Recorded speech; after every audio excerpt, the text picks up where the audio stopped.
कल यावी को डॉक्टर के यहाँ लेके गई थी और भाई कल टेस्ट हो गए थे उसके। आज मुझे जाना है दोबारा उसे दिखाने, तो उसके टेस्ट में क्या आया है चलो वो तो देखते हैं आगे। पहले करते हैं ब्लॉग को स्टार्ट। तो मेरे आज के ब्लॉग की जो स्टार्टिंग हो रही है वो खिचड़ी बनाने से हो रही है। तो मैं बना रही थी साबूदाने की खिचड़ी, क्योंकि विपुल ने बोला था नाश्ते में आज साबूदाने की खिचड़ी बना देना, तो मैंने रात को उसे सोक करने रख दिया था और सुबह सुबह मैं लग गई थी उसको बनाने के लिए और कुछ फ्रूट्स कट कर दिए थे। तो विपुल ने जो है खाई। उसके बाद मैंने यावी को भी सर्व कर दी।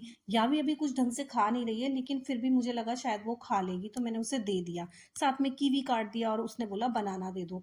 तो बस वो दोनों चीज़ लेकर मैं जा रही थी उसके लिए और उसे दिया, तो उसने थोड़ा थोड़ा खा लिया था। उसके बाद मैंने अपनी भी प्लेट लगा ली और मैंने भी खा लिया। तो मेरा नाश्ता तो हो गया था। तो बस फिर मुझे आज थोड़ा सा टेंशन भी हो रहा था, क्योंकि यावी का रिपोर्ट आ गया था और उसमें ना जो उसका प्लेटलेट्स था वो डाउन था और कुछ टेस्ट और भी थे ऐसे जो ऊपर नीचे हो रहे थे। तो मुझे ना थोड़ा सा टेंशन हो गया था कि शाम को डॉक्टर के पास जाना ही है, तो अपॉइंटमेंट भी ले लिया था। उतने में ही ना बेल बजी और कोई आया था। तो फिर मैंने देखा तो मेरी मेडिसिन थी जो डिलीवरी बॉय लेकर आया था। तो बस मैंने वो पिक किया। उसके बाद में मैंने देखा तो मेरी दवाइयाँ पूरी थी। तो ये दवाई जो है, वैसे मैं कोई दवाई लेती नहीं हूँ, लेकिन मुझे जैसे जब भी हेयर फॉल होता है तो मैं 1 मंथ के लिए ये जो एक मेडिसिन है, मेडिसिन नहीं सप्लीमेंट ही बोल सकते हैं, तो ये मुझे लेना पड़ता है क्योंकि इतना ज़्यादा हेयर फॉल होता है मुझे। तो बस बीच बीच में मुझे 1-2 बार ईयर के टाइम में, मतलब हर 6 मंथ में तो मुझे लेना ही पड़ता है, तो वो मैं ले लेती हूँ। उसके बाद शाम हुई तो हम लोग निकल गए थे घर से कि यावी को दिखाकर आ जाते हैं। तो बस निकल गए थे क्योंकि 5 बजे का हमारा अपॉइंटमेंट था। तो विपुल भी आज ऑफिस से जल्दी आ गए थे क्योंकि यावी को दिखाना बहुत ज़रूरी था। उसकी रिपोर्ट्स में से भी हमें थोड़ी टेंशन हो गई थी। प्लेटलेट बहुत डाउन नहीं थी, लेकिन फिर भी थोड़ी डाउन थी। फिर उसके बाद में हम डॉक्टर से मिले, तो डॉक्टर ने देखा और चेक करने के बाद बोला कि ऐसा तो कोई प्रॉब्लम नहीं है इससे।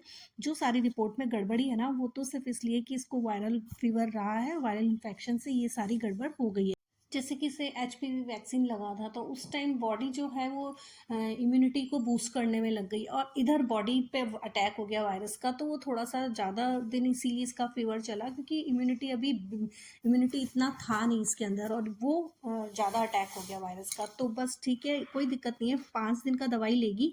एंटीबायोटिक का भी जरूरत नहीं है, ये एकदम ठीक हो जाएगी। अब इसका इतना टेंशन लेने की जरूरत नहीं है। रिपोर्ट सारी की सारी एकदम नॉर्मल है। जो थोड़ा सा प्लेटलेट डाउन है उसका रीज़न है कि इन्फेक्शन की वजह से वो हो गई। 7-8 दिन जब बुखार चला तो उसकी वजह से वो थोड़ी डाउन है, इतनी भी डाउन नहीं है, तो आप टेंशन मत कीजिए। तो बस फिर दिखाकर वहाँ से बाहर आए तो थोड़ी जो मेडिसिन डॉक्टर ने दी थी वो मेडिसिन हमने ले ली। तो ये डॉक्टर बहुत अच्छे हैं, फालतू की दवाई भी नहीं देते हैं, तो बहुत ज़रूरी जो दवाइयाँ होती हैं ना वही देते हैं। तो इन्होंने, जबकि 5 दिन के एंटीबायोटिक खा चुकी है, तो बोले थे उसकी भी कोई ज़रूरत नहीं थी, इसको एंटीबायोटिक की ज़रूरत थी ही नहीं। तो बस चलो जो भी है, पर अब ठीक हो गया सब कुछ। तो मैं भी बहुत ज़्यादा ना अच्छा फील कर रही थी। 2-3 दिन से तो बहुत ज़्यादा टेंशन हो रहा था। पहले मैंने नॉर्मल लिया कि भाई ये जो फीवर हो रहा है ये वैक्सीन से हो रहा है, फिर लगा कि चलो वायरल हो गया होगा। लेकिन 2-3 दिन से बहुत ज़्यादा टेंशन हो रहा था कि 8 दिन बाद भी इसको फीवर है।